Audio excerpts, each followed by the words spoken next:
நான் இங்கே பாண்டிக்கடவு உயர் மறை மாவட்டத்தின் பேராயராக வந்த பிறகுதான் எனக்கு இந்த திண்டிவனம் எப்படி இருக்கிறது என்று தெரிகிறது.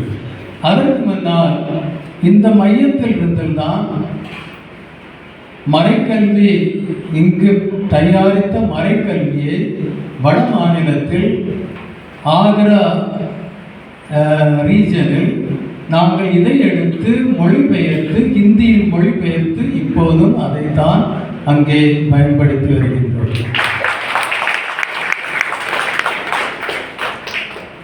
இந்த நான் அதிகம் பேச விரும்பவில்லை.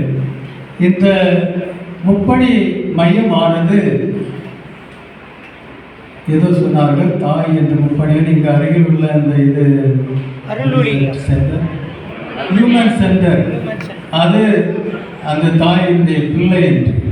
ஆனால் நான் நினைக்கின்றேன் இந்த தாயானது இன்னொரு பிள்ளையை பெற்றெடுத்துள்ளார். அந்த பிள்ளையுடைய பேர் என்பிசிஎல்சி.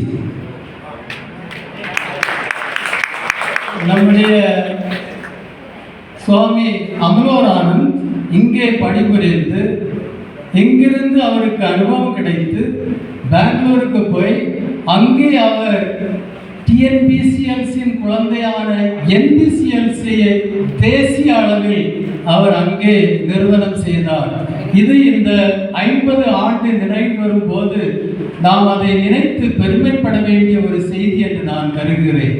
எனவே இப்போதும் தேசிய அளவில் இன்று என்பிசிஎல்சி இருக்கின்றது என்றால் அது உண்மையாகவே டிஎன்பிசிஎல்சி திண்டிவனத்தினுடைய கொடை என்பதில் இன்று கூறுவதில் மிக ஆகாது.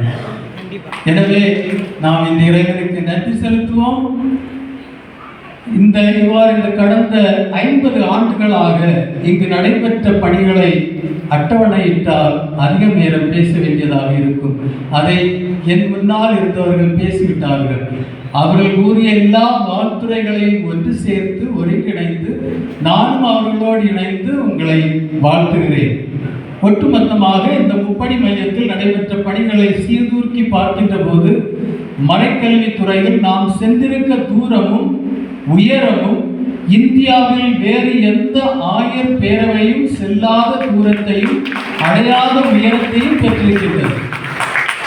அதேபோல் விவிலியம் மற்றும் திருவழிபாடு ஆகிய துறைகளில் அகில உலகத்திலேயே முன்னோடி